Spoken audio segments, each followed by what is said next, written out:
If you tell the wrong person how much money you have, you just handed them a weapon. That's not drama. It's arithmetic. People rearrange their behavior the instant they know what you hold, what you need, or what you plan to do. Most failures are not clever catches. They are simple, avoidable errors that compound over time. Inversion helps more than aspiration.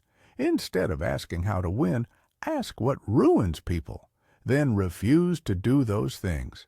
Think of this as lessons in the style of Charlie Munger, blunt, practical, and tuned toward avoiding predictable mistakes. I'll give you 6 categories of things you should not reveal, not because secrecy is a virtue in itself, but because oversharing trades away optionality, invites misaligned incentives, and turns small slips into big losses. For each item, I'll say plainly what not to tell, why it matters, a short, real-world example, and a one-line rule you can use tonight.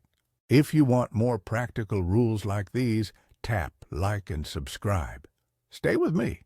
These 6 are simple, but they change outcomes when applied consistently. 1. Your real financial position. Never lay out your full balance sheet to casual ears. Telling people exactly what you have, what you owe, or how much you brought to the table is not an act of transparency that builds trust. It changes the incentives of everyone around you. When family members know you're flush, casual requests become expectations. When partners see the exact numbers, negotiations stop being about value creation and start being about extraction. When employees or vendors glimpse your liquidity, they price against what they think they can squeeze out of you. Why it matters. Money is leverage. Information about your finances is ammunition for someone else's decision-making. Humans are incentive-driven. Once you reveal your numbers, other people's incentives rearrange to exploit that knowledge. Worse, people are terrible at separating admiration from entitlement. Disclosure creates social pressure and a cascade of small demands, each one reasonable on its own, that together erode your capital, focus, and freedom. Example, a mid-level founder told his extended family he had sold stock in a successful round and was comfortable. Within months, his sister asked for a loan that quickly turned into a monthly subsidy.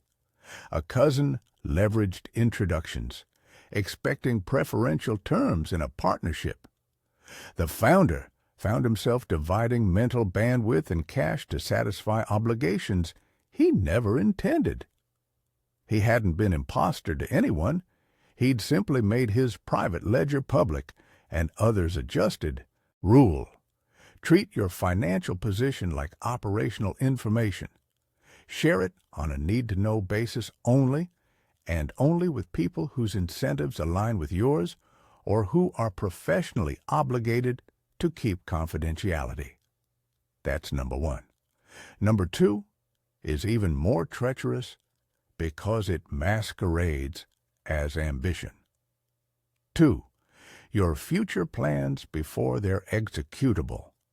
Don't announce goals prematurely. We like to be seen as forward-looking.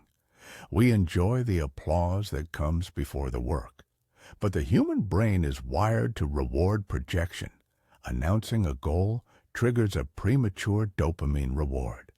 The mind checks the win box before any work is done, and the urgency that fuels follow-through evaporates. Beyond internal effects, there's an external problem. Telling others your timetable or strategy gives them a chance to counteract you, copy you, or pressure you into suboptimal compromises. Why it matters. Announcing plans robs you of optionality and weakens your bargaining position. If you tell a vendor you must close by next month, your negotiating leverage disappears. If you broadcast an idea to colleagues, someone else can adopt a superficially similar move when it suits them and claim credit. In business and life, timing and surprise are strategic assets. Example, a product manager loudly announced a major launch date and the team raced to meet it. When the date neared, supply chain issues surfaced. Customers started asking why the product hadn't shipped. Competitors used the noise to accelerate their own releases. The manager had traded flexibility for temporary applause.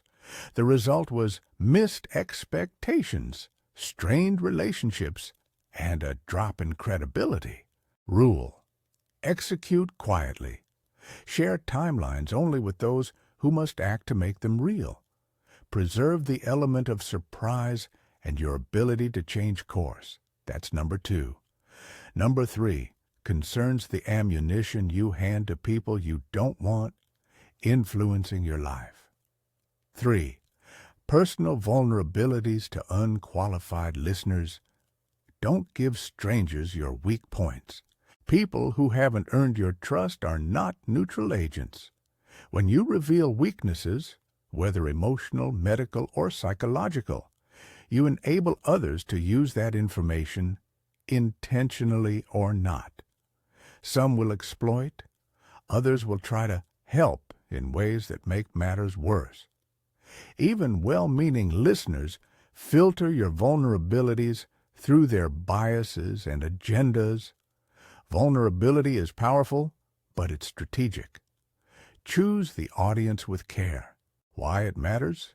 Information about your vulnerabilities changes how others interact with you. It invites unsolicited advice, manipulative leverage, and a recalibration of perceived competence. In workplaces, it can stall promotions. In families, it can shift power dynamics. Online, the record persists and can be weaponized later. Example: a promising executive confessed to a peer that she struggled with confidence in high-stakes presentations. Word traveled. Sponsors began to doubt whether she was ready for a high-visibility role. Colleagues stopped assigning her crucial client-facing tasks.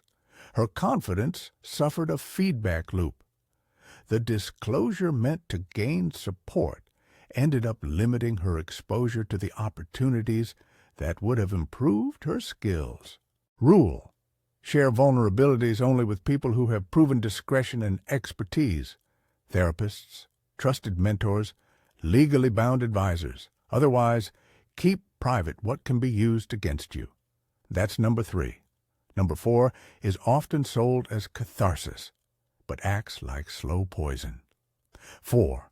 Resentments and grievances voiced publicly. Air grievances to solve, not to vent. We feel better after complaining. The release feels immediate. But complaints are contagious. They recruit allies, but they also create narratives. Once you label someone or something publicly as wrong, you close doors to reconciliation and future collaboration. Public grievances become reputational assets that persist and shape how others see you. Why it matters. Complaints attract tribes and harden into reputations. A public grievance about a partner or ex-employee stops neutral people from trusting you in contexts where impartiality matters. Legal and professional consequences can arise simply from the pattern of airing grievances without seeking resolution. The immediate emotional relief comes at the long-term cost of reduced optionality. Example: a business owner publicly criticized a supplier's quality on social media after a delivery problem. The post gained sympathy, but it also made other suppliers wary of working with him. Future vendors calculated the reputational risk and priced their contracts accordingly. If the owner had escalated privately and used contractual remedies, he would have kept leverage and options intact. Rule: Use private channels and contractual mechanisms to resolve grievances. If you must speak publicly, do so out of necessity and with clear objectives, not merely to vent. That's number 4. Number 5 hits where mistakes compound fastest. Security details. 5. Security details. Passwords, schedules, access points are not conversation topics. Small slips in security often look trivial until they cascade. A reused password, an offhand mention of a travel date, a photo with geolocation enabled. Each is a vector.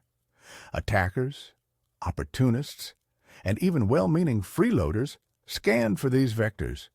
Failures here aren't dramatic. They are quietly efficient. And because many people think obstruction is complex, they neglect basic hygiene. That neglect leads to catastrophic loss. Why it matters. Security lapses compound. A single weak password might unlock an email account. That email account can reset financial credentials. That leads to stolen funds or identity fraud. Physical routines posted online can enable break-ins. Protecting small technical details buys you outsized safety and preserves your ability to act freely. Example: an executive posted a photo from a private backyard party on a public profile. The photo included distinctive art and partial signage that indirectly revealed their home neighborhood. A burglar used that plus a follow-up post about vacation dates to target the house. The loss was not only financial, it destroyed a sense of safety that took years to rebuild. Rule: treat security details as the minimum non-negotiable. Use unique passwords, two-factor authentication, and discretion about location and timing. Assume everything shared publicly will be permanent. That's number 5. Number 6 goes to the heart of decision-making. Who benefits from the information you share? 6. Information that creates misaligned incentives. Never hand others reasons to act against your interest. This is the broadest and most consequential category. Information can reconfigure incentives in subtle ways. Telling a prospective partner you're desperate for capital changes how they price their offer. Telling employees the firm is on the brink changes their risk tolerance. Even telling friends about an intended move can provoke pressure to delay or alter plans.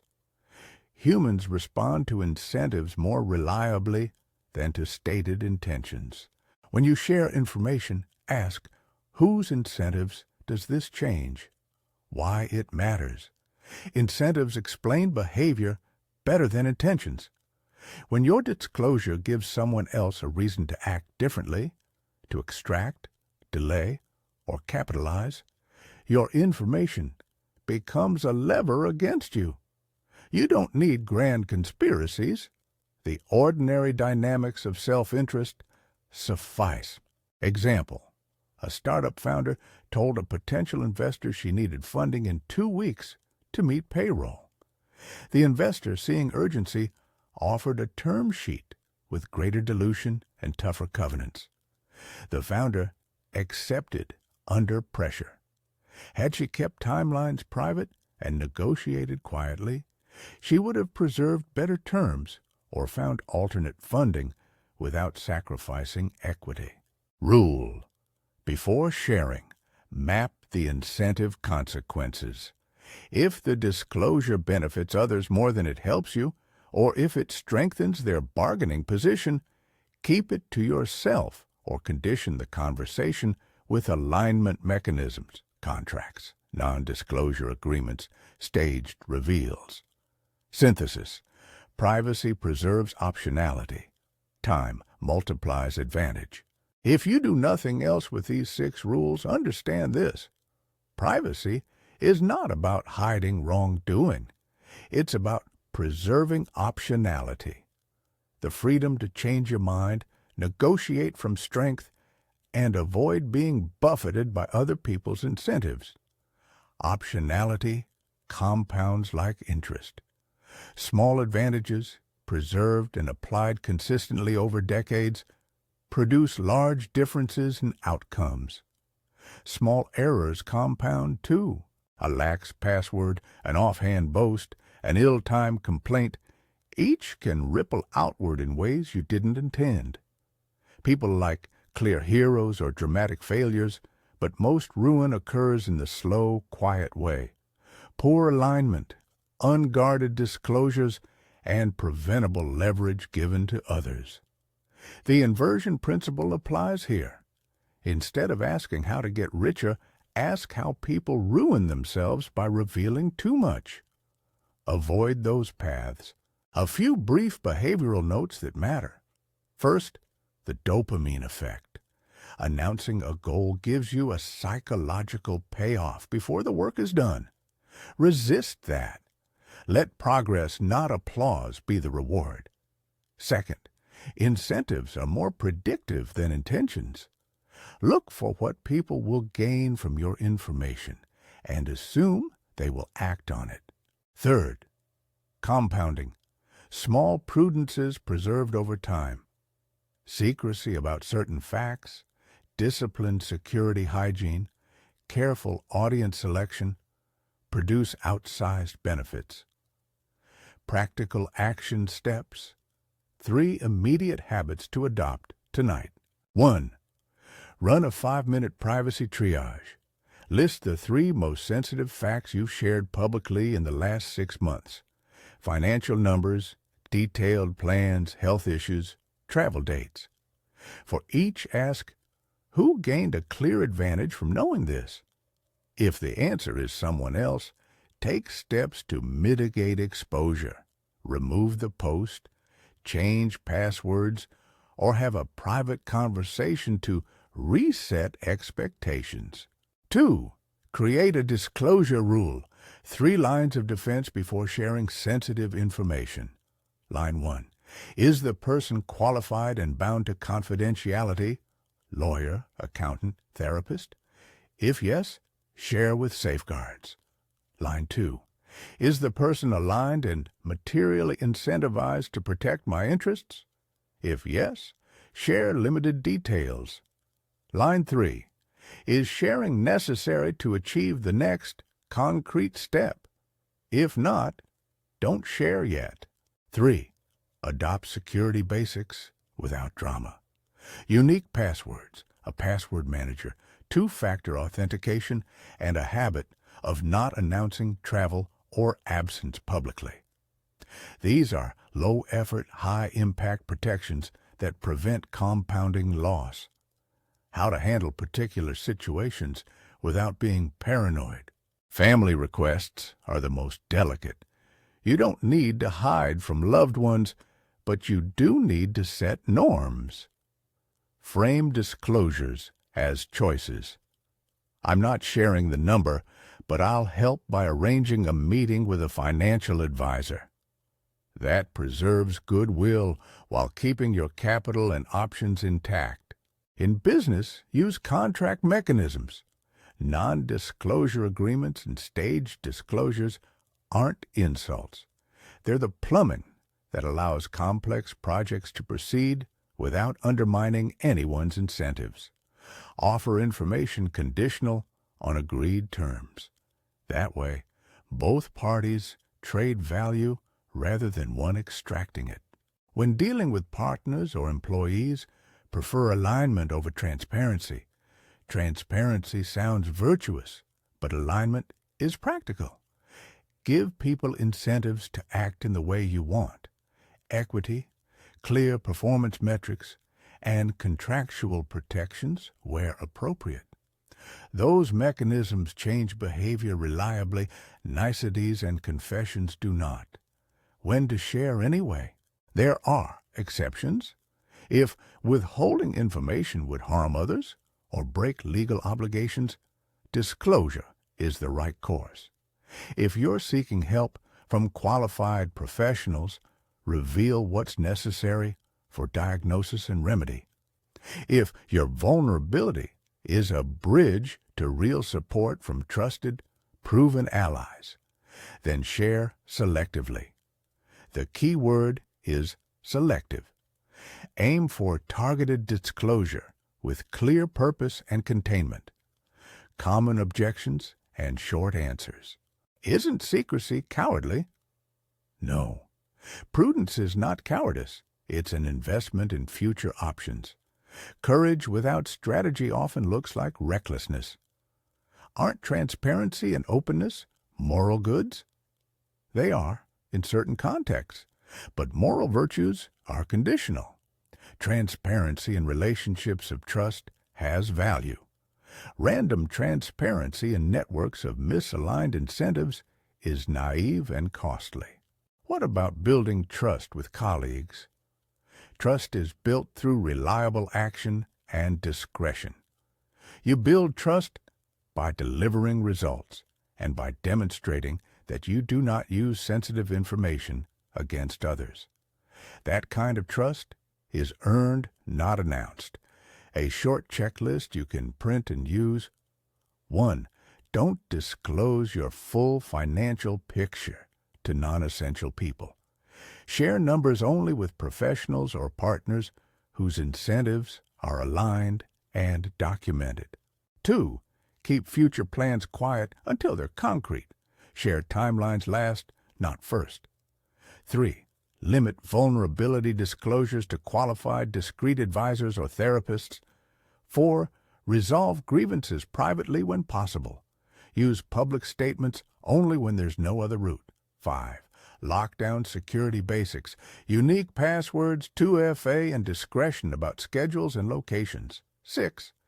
Before any disclosure, ask, who benefits and how will their incentives change? If the answer weakly favors you, keep it closed. Final synthesis, the central axiom. Protect your options. Don't trade them for applause. That's the simple inversion that saves people from 1,000 predictable mistakes. Small prudences preserved over years outpace flashy announcements and public grandstanding every time. Parting practical advice and the next step. Make a small testable change this week. Pick one of the 6 categories and apply the rule. Remove one public post that reveals a sensitive detail. Schedule a conversation with a qualified advisor instead of telling friends about a major plan. Or enable a password manager and 2FA on a central account. See the immediate friction. Then notice how your options feel more intact. If you want the checklist of the 6 things and a 3-step privacy audit you can run in 10 minutes, subscribe and download it from the link in the description. Use it not as an excuse to hide, but as a framework to preserve your freedom to act, negotiate, and compound advantage over time. One last line to keep. Avoid stupidity before you chase brilliance. Don't hand others the tools to rearrange your life. Keep your cards when it matters and play them when you hold the lead.